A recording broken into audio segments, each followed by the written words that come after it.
계속해서 어제 있었던 이재명 대통령과 여야 지도부 오찬 회동 등 정치권 상황 함께 짚어보겠습니다. 차재원 부산 가톨릭대 특임 교수, 최수영 시사평론가와 함께하겠습니다. 어서 오십시오. 안녕하세요. 네. 자, 일단 이재명 대통령이 나토 참석을 하지 않기로 한 그 부분부터 짚어보겠습니다. 지금 대통령실이 밝히기로는 국내 현안과 중동 정세 불확실성 등을 종합적으로 고려했다라고 하는데, 자, 큰 실익이 없다고 판단한 걸까요? 그렇죠. 아무래도 이 불참 상황을 이유를 저는 뭐 한 4가지 키워드로 정리할 수 있다고 보는데요. 첫 번째는 경제죠. 일단 뭐 지금 중동에서 벌어지고 있는 군사적인 충돌입니다만 그 여파가 지금 우리에게 바로 미칠 수밖에 없는 그런 상황이잖아요. 그러니까 지금 뭐 유가가 지금 들썩이고 있는 것이고, 환율이 오늘 또 시장이 개장되면 어떻게 될지 모르겠습니다만 상승 가능성이 있는 등 이런 경제적 가책성이 커지고 있는 상황이기 때문에 대통령이 국내에서 남아서 이 현안을 주도하는 그런 점검을 주도하는 모습을 보일 필요가 있다는 부분이고, 두 번째는 트럼프죠. 트럼프 대통령이 이번 나토 회의에 과연 참석할지 안 할지조차도 지금 불투명 상황이고, 참석을 한다 하더라도 그 나토 정상회의에서 한미 간의 정상회담을 할 수 있을지조차도 불투명한 상황이다. 세 번째는 정부 조각과 관련된 문제입니다. 이 정도로 그러니까 이 중동발 위기가 커지고 있는 상황에서 이재명 대통령 입장에서는 진용을 빨리 새로 갖추는 그 부분이 필요할 것이라고 생각해서 가능성이 높고요. 네 번째 키워드는 북한입니다. 이 지금 이란에 대한 타격이지만 또 다른 그 미국의 입장에 봤을 때는 북한의 핵 문제도 상당히 심각한 문제잖아요. 그렇기 때문에 뭐 북한에 대한 뭐 타격 가능성을 예측하는 그런 외신 보도도 나오고 있는 만큼 이 북한의 동향을 예의주시하게 관리할 필요가 있다는 그런 판단도 작용하지 않았나 생각이 듭니다. 네, 경제를 살펴야 하고, 그리고 한미 정상회담도 불투명하고, 여기에 정부 진영도 갖춰지지 않은 데다 북한을 자극할 수도 있다. 구체적으로 설명을 해주셨는데요. 네. 어떻게 보십니까? 그럴 수는 있다고 보는데, 그럼에도 불구하고 이게 사실 이 부분이 나토라는 것은 그동안 이제 유럽의 군사 동맹의 이제 성격을 띄었지만 2021년 러시아가 우크라이나를 침공하고 난 이후에 우리 이제 이른바 한국, 일본, 호주, 뉴질랜드 이렇게 4개국을 초청하면서 확대를 했단 말이죠. 그러면서 일종의 자유진영의 어떤 그런 블록화의 상징처럼 돼버렸는데, 그러다 보니까 계속 3년간 참석을 하다가, 물론 이번에는 돌발 변수, 이른바 그 트럼프 변수가 생기면서 불참을 하는 거지만, 저는 그럼에도 불구하고 우리가 이렇게 혹시나 전략적 모호성을 띌 경우에 우리가 자유진영의 어떤 그런 세력으로부터 약간 이탈하는 것 아니냐는 그런 국제사회 오해를 받을 수가 있기 때문에 저는 참석하지 않는 대신에 대통령께서 그나마 거기에 그 급에 준하는 특사를 보내서 이런 어떤 말하자면은 그 자유진영 전체 오해를 좀 불식시킬 필요는 있겠다. 물론 여러 가지, 저도 가장 큰 이유는 트럼프라고 생각합니다.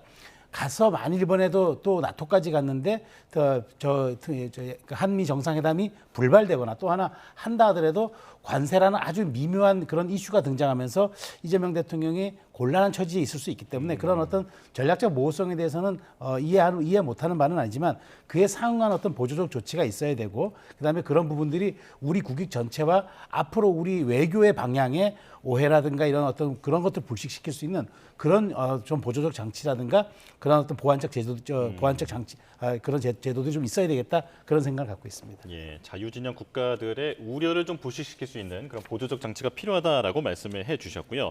자, 어제 이제 정치권 소식으로 가보겠습니다. 이재명 대통령과 여야 지도부 간의 오찬 회동이 있었는데 취임 18일 만에 야당 지도부를 만난 거잖아요. 어떻게 보셨습니까? 일단 뭐 이재명 대통령이 지난 대선 때부터 이야기해왔던 국민 통합, 뭐 그리고 더 나아가서 그러니까 그걸 바탕에 깔릴 수밖에 없는 이 여야 간의 협치, 이런 분위기를 만들려고 하는 의지가 저는 뭐 그러니까 나타난 어제 오찬이 아니었나 생각이 드는데요. 원래 이 참모들 입장에서는 조금 그러니까 다음 달 초 정도에 아마 그러니까 이 지금 여야 간의 그 대표들이 어느 정도 좀 조금 안정화되고 난 뒤에 만나자는 식의 아마 건의를 했던 모양이에요. 그런데 어차피 자주 볼 거라고 한다면 뭐 그걸 굳이 그렇게 늦출 필요가 있느냐, 이런 이야기를 했다고 지금 전해지고 있거든요. 그건 뭐 말 그대로 이재명 대통령이 이야기하고 있는 실용, 그리고 좀 이 정치적 유연성 이런 부분들도 내포하고 있는 것이 아닐까 하는 생각이 드는데 물론 어제 첫 번째 회의였고 또 특별한 주제가 없었잖아요. 그렇기 때문에 뭐 이렇게 딱 손에 잡히는 결과는 없습니다만 저는 이런 식으로 자주 만나는 것 자체가 정말 중요하다고 생각합니다. 자주 만나야 상대에 대한 신뢰도 생길 수 있는 것이고 그 신뢰가 있어야만 대화가 되고 그 대화 위에서 생산적인 결과가 나올 수 있기 때문에 그렇습니다. 야, 예. 자, 그런데 이 오색 국수라든지 화합이라든지 분위기는 좋았던 것 같은데 야당 지도부는 작심 발언을 꺼내왔더라고요. 어떻게 보셨습니까? 그러니까 뭐 야당 지도부가 가가지고 좋은 날 듣고 오고 좋은 얘기하고 올 거면은 그런 큰 의미의 여야 뭐 영수라기보다는 뭐 여야 대표회담에 큰 의미가 없겠죠. 예. 야당이라는 원래 직위 자체가 쓴 고언을 하고 그다음에 정부의 어떤 국정이라든가 이런 부분에 어떤 새롭게 좀 방향타를 제시하는 그런 이제 역할을 하기 때문에 저는 당연하다고 보고요. 다만 이제 뭐 어제 저는 느낀 건 그렇습니다. 이제 물론 이제 굉장히 18일 정도면은 빨리 했다. 전임 정부에 비하면 2년에 비하면 굉장히 빨랐다고는 하지만 약간 탄핵의 특성이라는 그 부분이 있습니다. 왜냐하면 문재인 정부도 출범한 지 9일 만에 일단 야당 대표와 만났거든요. 그 얘기 뭐냐면 정치적 불확실성의 상황 속에서 일단 정부가 탄생했기 때문에 야당과의 협치를 안 할 수는 없는 거고 그다음에 그런 정치적 공간을 열어주는 것만이 또 조기 대선을 통해서 탄생한 정부이기 때문에 그런 점들을 보완할 수 있겠다는 생각을 한 것 같아요. 중요한 건 결과죠.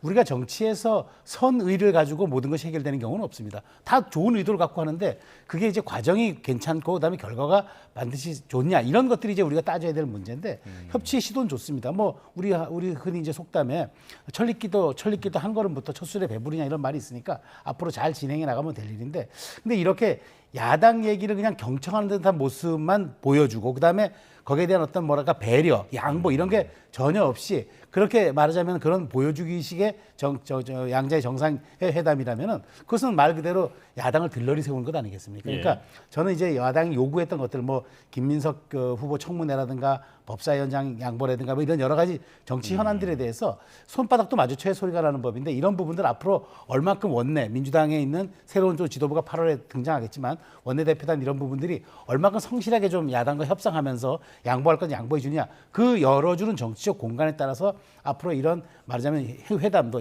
그 여야 대표회담도 실익을 가질 수 있을 것이다 이렇게 저는 전망하겠습니다. 예, 화합 그리고 통합의 의미는 이제 두 분 다 동의하시는 것 같은데 이것도 바로 여쭤볼게요. 김용태 비대위원장의 A4 용지 3장 원고를 7분가량 읽었다고 하는데 여기서 주목되는 내용이 사법부가 재판을 연기하면 임기가 끝나고 재판을 받겠다고 약속해달라. 예, 그리고 문재인 정부의 5대 인사 원칙과 같은 원칙을 제시해서 국회가 먼저 판단할 수 있게 해달라라고 메시지를 던졌거든요. 이건 어떻게 보십니까? 그러니까 저는 뭐 야당 비대위원장 대표역을 하고 있기 때문에 충분히 제안을 할 수 있다고 봅니다. 그러니까 이런 부분들 이재명 대통령께서 어쨌든 재임 기간 동안에 그러면은 형사상 소추 외에는 다른 것은 안 하는 것은 저도 뭐 많은 분들이 이해할 거라고 봅니다. 그런데 만일 임기가 끝났는데 그동안 진행됐던 재판에 대해서 아무런 입장이 없다? 왜냐하면 지금 관련된 분들은 다 재판을 받고 형이 확정되는 상황인데 그러면 이 대통령 부분은 어떻게 하느냐? 이 부분은 또 많은 국민들께서 갖고 있는 의문점인 것 같아요. 거기에 대해서 얘기를 한 거고 아마 명시적인 즉답은 하지 않은 것으로 알고 있는데 이 부분은 앞으로 두고 이재명 대통령께서 아마 그 좀 정치적인 상황을 풀어야 될 그런 숙제라고 보고 또 하나 이제 인사청문회 이런 부분들은 저는 이 민주당이 지금 김민석 후보자에 대해서 볼 때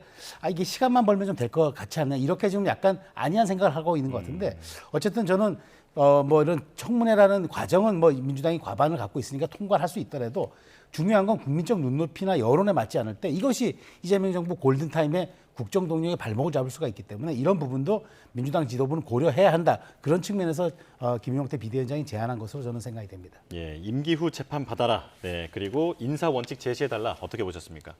뭐 야당 대표로서 할 수 있는 이야기죠. 그러니까 그리고 지금 뭐 이 대통령의 재판이 임기 중에는 지금 중단이 되어 있습니다만, 그런데 굳이 그 이야기를 하지 않는다 하더라도 현행법에 의하면 대통령의 그러니까 재판이 중지된다 하더라도 임기 끝나고 나면 자연스럽게 재판이 재개될 수밖에 없잖아요. 예. 예를 들면 지금 재임 기간 중에 검찰이 공소를 철회하는 그런 상황이라고 한다면 뭐 그 부분에 대해서는 야당이 발끈할 수 있습니다만 설사 뭐 저는 뭐 그런 것을 뭐 집권 세력이 지도할 가능성도 없다고 보지만 그렇기 때문에 너무 당연한 것을 지금 굳이 이야기한 부분은 제가 생각할 때는 그렇습니다. 김용태 비대위원장 입장에서는 어제 이 그 오찬 참석하면서 나는 그래도 누가 뭐라고 그래도 야당의 대표라는 부분을 이 지금 일종의 그러니까 대통령의 대립각을 통해서 자신의 존재감을 보여주는 것이죠. 그리고 또 하나는 이 지금 당내에 지금 탄핵 반대와 관련된 당론을 취소하자는 그 이야기를 하고 있잖아요. 그렇기 때문에 그 부분과 관련해서 당내에서 무슨 이야기 하냐면 왜 바깥에 대놓고 지금 여당에 대해서는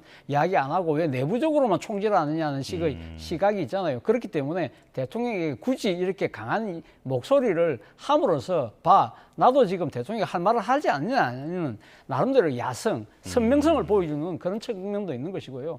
그리고 본인의 임기가 일단 이달 말까지라고 한다면 그러면 지금 초선 의원으로서 향후 자신의 정치적 입지를 고려해서 일종의 뭐랄까요? 그러니까 이 자신의 존재감 또 하나의 상징성 이런 것들을 부각시키려는 측면도 배제할 수 없다는 생각도 듭니다. 예, 법사위원장 자리를 포함해서 상임위원장 배분 문제도 거론이 됐는데 이재명 대통령은 국회 문제로 온전히 넘기겠다라는 메시지를 보냈다고 합니다. 이건 어떻게 들으셨습니까?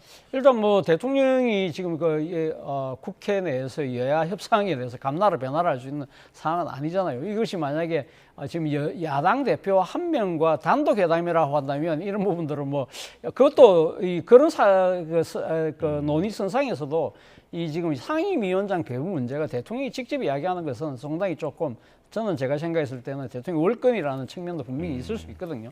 그렇기 때문에 대통령 입장에서는 원론적인 이야기를 할 수밖에 없는 것인데 민주당 입장에서는 제가 생각했을 때는 이 법사위원장을 야당에게 양보하지 않을 것 같습니다. 왜냐하면 이 지금 견제라는 창업원을 떠나서 일단 이재명 정부 입장에서는 앞으로 향후 집권 이후에 6개월간 상당히 개혁 입법에 성과를 내야 되는 것이 정말 중요하거든요. 그런데 이 법사위원장이 모든 법안의 게이트키퍼 역할을 하잖아요. 그래서 일종의 사보타주를 통해서 상당히 그러니까 개혁 입법에 이 발목을 잡을 경우에는 상당히 차질이 생길 수 있다고 아마 판단할 가능성이 높기 때문에 다른 건 양보할지 몰라도 법사위원장은 양보할 가능성은 상대적으로 그러니까 희박하지 않을까 생각이 듭니다. 자연스럽게 법사위 전망으로 갔는데 어느 쪽으로 갈 거라고 보십니까? 저는 이 부분은 여당이 좀 전향적으로 검토해야 된다고 생각합니다. 왜냐하면 그동안 국회 관례가 딱 하나입니다.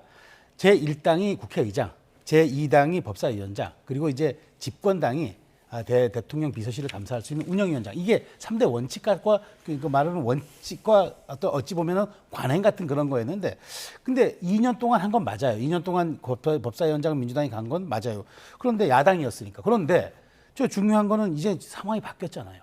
지금 이게 탄핵으로 인한 갑자기 조기 대선이 치러져서 이재명 정부가 출범했기 때문에 지금 여야의 위치가 완전히 바뀌어버렸는데 그럼 우리가 서는 곳이 달라지면 보이는 풍경도 달라지는 법인데 여기에 대해서 우리는 양보할 수 없어. 이렇게 되면은 야당이 지금 견제할 수 있는 권한 하나도 없어요.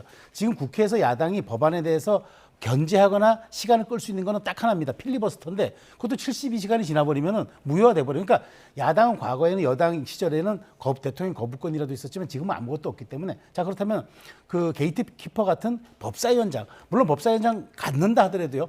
제 또 간사가 있기 때문에 시간은 조금 더디 갈 수는 있지만 결국에는 민주당의 의도대로 다 법안은 통과될 수 있습니다. 그렇기 때문에 저는 상징적으로라도 이런 데 대한 배려와 어떤 그런 좀 양보의 모습을 보일 때 비로소 야당의 정치적 공간을 열어주는 거지 그렇지 않고 우리 말 들어줄게요 계속 뭐 얘기해 보세요 하면서 하나도 들어주지 않는다면 그게 협치가 되겠느냐 하는 점을 한번 원내 지도부도 고려해야 될 것 같습니다. 예. 자 그리고 김민석 국무총리 후보자 얘기도 나왔는데요.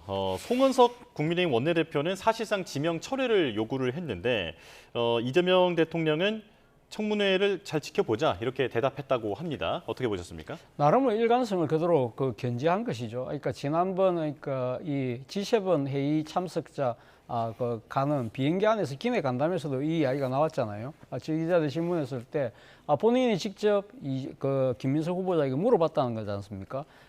그러니까 본인이 다 해명할 수 있다고 하더라. 그래서 조금 지켜볼 거라는 이야기를 했는데 지금 뭐 야당의 입장에서는 의혹이 제대로 해소가 되지 않고 있다고 이야기는 하지만 김민석 후보자는 청문회 과정에서 나름대로의 근거 자료나 뭐 이런 부분들을 통해서 자신의 소명이 충분히 받아들여질 것이라고 지금 이야기를 하고 있기 때문에 지금 이 총리 후보자를 지명한 대통령 입장에서는 청문 과정도 지켜보지도 않은 채 이 모든 야당의 일방적인 공세에 가까운 의혹에 정책만 믿고 이 지금 지명을 철회한다는 것은 그거는 뭐 사실 정치적인 난센스가 아닐까라는 생각이 드는데요. 그러나 그렇다고 해서 이재명 대통령이 그러면 뭐 이 의혹을 뭐 뭉개고 가느냐 그건 아닐 거라고 봅니다. 결국 이 후보자 청문회에서 과연 이 그 김민석 후보자가 어떠한 소명 자료를 통해서 국민적 의혹을 해소하느냐 그 결과 그리고 그에 따른 여론의 향배까지 다 지켜보고 난 뒤에 최종 결정을 하지 않을까라는 생각이 듭니다. 예. 국민의힘은 검찰이 이 재산 형성 의혹을 수사 개시했다라는 얘기를 하면서 지금 이런 역대 국무총리 후보자 중에서 검찰 피의자 신분은 처음 아니냐 공세를 퍼붓고 있잖아요. 어떻게 보십니까? 그러니까 이건 뭐 고발이 됐고 하니까 이제 검찰이 사건 배당을 한 거죠. 근데 형식적인 논리는 맞습니다. 이제 피의자로 이제 조사를 받게 되니까 그건 이제 있는 것 같은데 저는 가장 여기서 큰 문제는 김 후보자의 좀 태도라고 생각을 합니다. 이제 우리가 물론 그렇습니다. 어떤 사람도 뭐 완벽한 사람이 없고 공직 후보라는 게 이제 굉장히 공직 후보자라는 게 꼼꼼한 검증을 거치니까. 그런데 우리가 그러잖아요. 이슈가 불거지거나 논란이 불거질 수 있는데 그것을 다루는 태도가 굉장히 정치 지도적인 중요한 거거든요. 그걸 어떻게 다루고 그걸 어떻게 접근할 것인가. 근데 김민석 후보를 놓고 보면은 이게 시간을 좀 밀다가 청문회 이틀간 잘 버티고 나면은 과반 의석도 갖고 있는 데다가 뭐 3일간 뭐 야당이 청문 채택 보고서를 안 해줘도 대통령이 3일 있어 지명하면 그만이니까 이걸로 가자 하는 것 같아요. 더군다나 민주당도 이게 대통령의 1호 인사이기 때문에 어찌되었건 우리가 보호를 해주고 여기서 만일 자진 사퇴하거나 낙마하게 되면은 국정 동력에 심대한 훼손이 오니까 해야 되겠다 이렇게 생각하는 것 같은데 저는 그렇잖아요. 이 이재명 정부의 가장 중요한 게 취임 6개월, 1년 이렇게 놓고 본다면 이 골든타임에 이렇게 총리 후보자의 어떤 그런 흠결 문제가 국민적인 논란이 되면서 과연 이게 이재명 정부가 어떤 동력을 가질 수 있겠는가. 모든 장관의 강요제 청권을 갖고 있는 국무총리 후보자. 그래서 저는 이 부분은 조금 더 국민적 눈높이에 맞게 설명하고 설득하는 과정이 있어야 되는데 약간 시간 벌기 내지는 어찌 보면은 이걸 통과 의례로 생각하는 것 같아서 이 부분에 대한 정리가 없이 만일 설령 인준이 된다 하더라도 이 부분이 이재명 대통령 정부의 지지율에 영향을 끼칠 수가 있다는 것은 명심해야 될 것 같다는 생각이 듭니다. 예. 자, 이슈가 상당히 많은데요. 자, 이번엔 민주당 대표 경선 경쟁에 대해서 한번 짚어보겠습니다. 박찬대 전 원내대표, 박찬대 의원이 오늘 대표 공식 출마 선언을 할 예정이라고 하는데 이제 정청래 의원이 앞서서 지금 출마 선언을 하는 상황이죠. 2파전 공식 막을 올렸다 이렇게 보면 될까요? 예, 뭐 1파전 공식 막을 올린 것인데 뭐 제가 생각했을 때는 일종의 뭐랄까 새 정부가 출범했기 때문에 여당이 새로운 대표를 뽑기보다 뭐 이렇게 추대 분위기로 가는 것도 한 방법일 수 있지만 그러나 이런 식으로 경쟁 구도를 통해서 이 일종의 당 대표를 뽑는 것이 오히려 저는 뭐 건강한 당정 관계를 위해서 그것이 바람직한 측면이 있다는 생각이 듭니다. 일단 민주정당이라고 한다면 다양한 당내의 의견을 수렴해서 정통성을 갖춘 그 대표를 만들어내는 것이 향후 당정 관계를 구축하는 데 있어서 나름대로 당의 목소리를 낼 수 있는 하나의 기반이 된다는 측면이 분명히 있는 것이고요. 그리고 또 하나는 소위 말해 찐명 대 찐명의 대결이라고 그러잖아요. 그렇기 때문에 초로운 동색이라고 무슨 재미가 있겠냐고 이야기를 할 수 있지만 그러나 명색이 새 정부가 출범한 여당 내에서 소위 말하는 개파간 대결로 그러니까 붙을 경우에는 상당한 후유증이 예상될 수 있는 것이거든요. 그런 측면에서 본다고 한다면 뭐 이번 구도 자체가 그렇게 나쁘진 않을 거라는 생각이 드는데 다만 문제는 이 소위 말하는 찐명 대 찐명 구도 그리고 또 지금 정청래 박찬대 정청래 이 두 사람의 그 지금 이 경쟁 양상이 말 그대로 용어상박 난영난제잖아요. 그러다 보니까 경쟁이 좀 과열되는 그런 분위기가 있다. 그리고 모르긴 몰라도 이 지금 여당 내의 이 일종의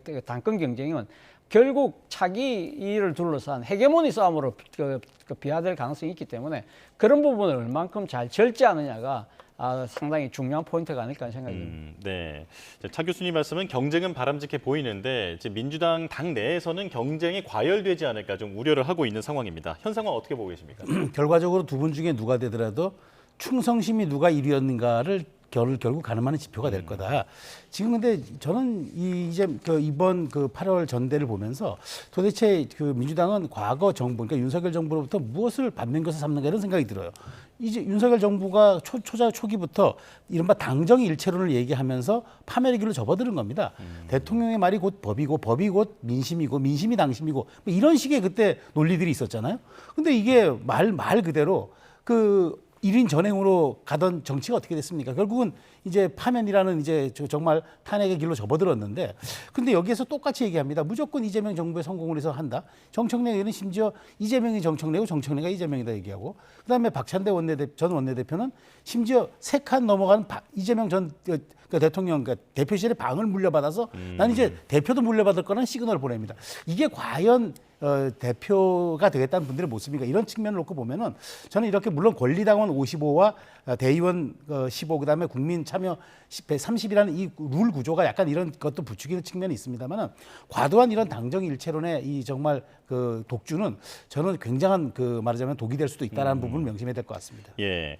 자, 국민의힘 얘기도 바로 이어서 여쭤보겠습니다. 김용태 비대위원장과 송원석 원내대표가 혁신 방법론을 두고 이제 좀 협의가 잘 안 되는 것 같아요. 어떻게 보십니까? 저는 이게 협의를 떠나서 저는 송원석 원내대표가 조금 혁신에 대한, 쇄신에 대한 방향성이 좀 약간 미온적이지 않나 이런 생각이 들어요. 왜냐하면 지금 실제 김용태 비대위원장이 낸 5대 혁신안, 이게 사실상 어찌 보면 혁신의 최고 그 수준이라고 레벨이라고 볼 수 있는데, 여기에 대해서는 답이 없고 또 다른 혁신을 만들겠다는데, 사실은 그거는 지금 대표라는 그 비대위원장이 명확히 있는 구성권이 있는, 혁신이 구성권이 있는 대표를 패싱하는 것이기도 하고 해서, 저는 사실 지금 너무 안이한 대처를 하고 있다.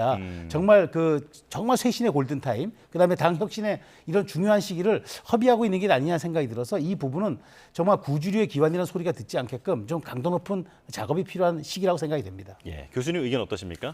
예, 뭐 지금 그러니까 이 국민의힘 지도부 투톱이 좀 말 그대로 따로국밥식으로 지금 하고 있는데요. 사실 뭐 어떻게 보면 송원석 지금 원내대표는 자신이 아마 정통성이 있다고 생각할 거예요. 뭐 물론 비대위원장으로 뭐 전국위를 거쳐서 그러니까 지금 비대위원장이 되긴 했습니다만, 대선이라는 특수한 시기에 당대표로 맡았고 거의 상징적인 존재가 아니냐 나름대로 생각을 하는 것 같고요. 그리고 또 무엇보다 임기가 지금 이달 말까지이기 때문에 그래서 지금 사실은 상대에 대한 뭐랄까 존중과 협력보다는 빨리 이 시간만 지나자는 생각이 지금 강한 것 같아요. 그러다 보니까 투톱의 엇박자가 나는 것인데요. 저는 뭐 이 두 사람의 문제가 어떤 식으로 수습된다는 그런 차원보다는 근본적으로 지금 국민의힘이 해야 될 부분은 빨리 조기 전당대회를 열어서, 그러니까 지금 정통성이 있는 지도부를 옹립해서 그 정통성의 바탕하에서 당의 혁신과 쇄신을 추진하는 것이 답이라는 생각이 듭니다.